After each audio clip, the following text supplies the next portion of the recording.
Hello friends, welcome to my channel. ಇವಾಗಂತೂ summer season ಬಂದೇ ಬಿಡ್ತು ಅಲ್ವಾ. ಮಾರ್ಕೆಟು ಜಾತ್ರೆಲೆಲ್ಲ ಹೋದಾಗ ಈ ರೀತಿ ಸೋಡಾ ಅಂತೂ ನೋಡೇ ಇರ್ತೀರ. ಸೂಪರಾಗಿ ಟ್ರೆಂಡಿಂಗ್ ಆಗಿರೋ ಸೋಡಾ ಪುಳ್ಜರ್ ಸೋಡಾ ಅಲ್ವಾ. ಇದಂತೂ ಕೇರಳ ಸ್ಪೆಷಲ್. ಇವಾಗಂತೂ ಜಾತ್ರೆಯಲ್ಲಂತೂ ತುಂಬಾ ಕ್ರೇಜ್ ಎಪ್ಸಿರುವಂತಹ ಸೋಡಾ ಇದು. ಬನ್ನಿ ಹಾಗಾದರೆ ನಾವು ಇದನ್ನು ಮನೆಯಲ್ಲಿ ಮಾಡೋದು ಹೇಗೆ ಅಂತ ನೋಡೋಣ.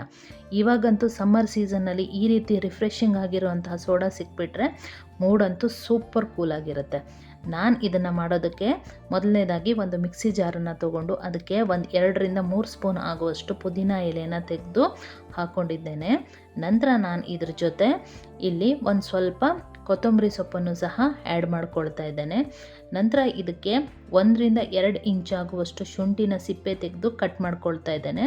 ನಂತರ ಖಾರಕ್ಕಾಗಿ ನಾನಿಲ್ಲಿ 2 ಹಸಿಮೆಣಸಿನಕಾಯಿಯನ್ನು ಹಾಕ್ಕೊಳ್ತಿದ್ದೇನೆ. ನಿಮಗೆ ತುಂಬ ಖಾರ ಅಂದರೆ ಇದನ್ನು ಒಂದನ್ನು ಸಹ ಹಾಕ್ಕೊಳ್ಬೋದು.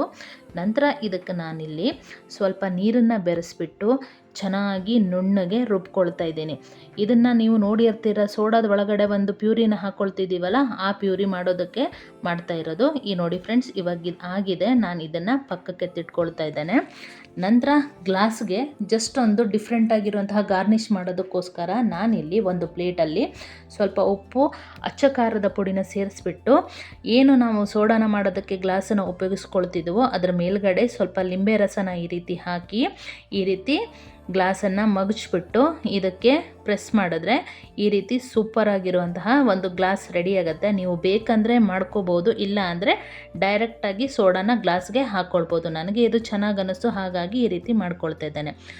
ಈಗ ಡಿಪ್ ಮಾಡೋದಕ್ಕೋಸ್ಕರ ಒಂದು ಗ್ಲಾಸನ್ನು ರೆಡಿ ಮಾಡ್ಕೊಳ್ಬೇಕಲ್ವ. ಬನ್ನಿ ಹಾಗಾದರೆ ಮಾಡೋಣ. ನಾನಿಲ್ಲಿ ಚಿಕ್ಕದಾಗಿರುವಂಥ ಒಂದು ಗ್ಲಾಸನ್ನು ತೊಗೊಂಡಿದ್ದೇನೆ. ಅದಕ್ಕೆ ಅರ್ಧ ಟೀ ಚಮಚ ಆಗುವಷ್ಟು ಉಪ್ಪು, ಅರ್ಧ ಟೀ ಚಮಚ ಆಗುವಷ್ಟು ಚಾಟ್ ಮಸಾಲ, ಹಾಗೆ ನಾನಿಲ್ಲಿ 1 ಸ್ಪೂನ್ ಆಗುವಷ್ಟು ಸಕ್ಕರೆನ ಪೌಡ್ರ್ ಮಾಡಿ ಹಾಕ್ಕೊಂಡಿದ್ದೇನೆ. ನೀವು ಸಕ್ಕರೆನ ಹಾಕದೆ ಕೂಡ ಮಾಡ್ಬೋದು, ಅದು ಕೂಡ ಡಿಫ್ರೆಂಟಾಗಿ ಟೇಸ್ಟ್ ಕೊಡುತ್ತೆ. ಬಟ್ ನನಗೆ ಕೇಳೋದಾದರೆ ಸಕ್ಕರೆ ಹಾಕ್ಬಿಟ್ಟು ಮಾಡೋದ್ರಿಂದ ಸೂಪರಾಗಿರುವಂಥ ಟೇಸ್ಟ್ ಕೊಡುತ್ತೆ. ನಂತರ ನಾವಿಲ್ಲಿ ಆವಾಗ ಏನು ಪುದೀನ ಸೊಪ್ಪಿನ ಪ್ಯೂರಿ ಮಾಡಿಟ್ಕೊಂಡಿದ್ವೋ ಅದನ್ನು ನಾನಿಲ್ಲಿ 2 ಸ್ಪೂನ್ ಆಗುವಷ್ಟು ಇದಕ್ಕೆ ಹಾಕ್ಕೊಳ್ತಿದ್ದೇನೆ. ಹಾಕೊಂಡಾಗಿದ್ದ ನಂತರ ಇದನ್ನು ಚೆನ್ನಾಗಿ ಒಮ್ಮೆ ಮಿಕ್ಸ್ ಮಾಡ್ಕೋಬೇಕು. ಎಲ್ಲ ಮಸಾಲೆನೂ ಚೆನ್ನಾಗಿ ಮಿಕ್ಸ್ ಆಗಬೇಕು. ನಂತರ ನಾವಿಲ್ಲಿ ಗ್ಲಾಸ್ಗೆ 1/4 ಆಗುವಷ್ಟು ಸೋಡಾನ ಫಿಲ್ ಮಾಡ್ಕೋಬೇಕು. ತುಂಬಾ ಮಾಡ್ಕೊಳ್ಳೋಕೆ ಹೋಗೋದ್ರಿಂದ ತುಂಬಾ ಬೇಗ ಉಕ್ಕಿ ಬರೋದ್ರಿಂದ 1/4 ಹಾಕ್ಕೊಂಡ್ರೆ ಸಾಕಾಗತ್ತೆ. ನಂತರ ನಾವಿಲ್ಲಿ ಏನು ಒಂದು ಶಾರ್ಟ್ ಗ್ಲಾಸನ್ನು ಮಾಡಿಟ್ಕೊಂಡಿದ್ವೋ ಅದನ್ನು ಈ ರೀತಿ ಒಳಗಡೆ ಹಾಕಿಬಿಟ್ಟು ಬಿಟ್ಬಿಟ್ರೆ ಸೂಪರಾಗಿರುವಂಥ ಪುಳ್ಜಾರ್ ಸೋಡಾ ಬರುತ್ತೆ. ನೋಡಿ ಫ್ರೆಂಡ್ಸ್, ಎಷ್ಟು ಚೆನ್ನಾಗಿ ಬರ್ತಿದೆ ಅಂತ. ಕುಡಿಯೋದಕ್ಕಂತೂ ಸೂಪರಾಗಿರುತ್ತೆ. ಈ ಸಮ್ಮರ್ ಟೈಮಲ್ಲಿ ಮಕ್ಕಳಿಗಂತೂ ಹೇಳಿ ಮಾಡಿಸಿದ ಜ್ಯೂಸ್ ಇದು.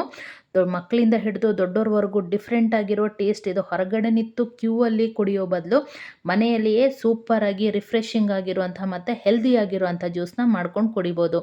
ಒಮ್ಮೆ ಮನೆಯಲ್ಲಿ ಮಾಡಿ ಹೇಗೆ ಬಂದಿದೆ ಅಂತ ತಿಳಿಸಿ. ವಿಡಿಯೋ ಇಷ್ಟ ಆದರೆ ಲೈಕ್ ಮಾಡಿ, ಸಬ್ಸ್ಕ್ರೈಬ್ ಮಾಡಿ, ಫಾಲೋ ಮಾಡಿ.